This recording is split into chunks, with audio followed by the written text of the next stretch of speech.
পৃথিবীর আধ্যাত্মিক ইতিহাসে গুরু শিষ্যের প্রশ্নোত্তর পর্বে এমনতর সংক্ষিপ্ত অথচ সুনির্দিষ্ট অধিবেশন এর আগেও কখনো হয়নি, এর পরেও কখনো হবে না।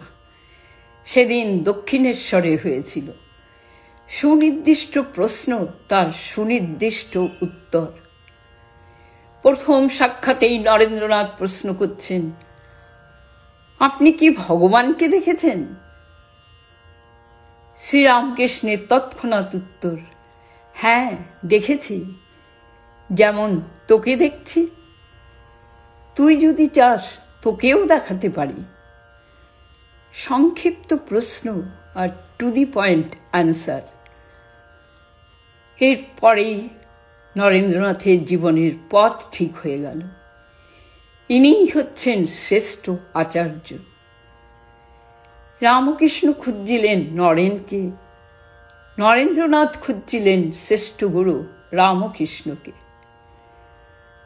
শ্রীকৃষ্ণের যেমন অর্জুন, তেমনি রামকৃষ্ণের নরেন।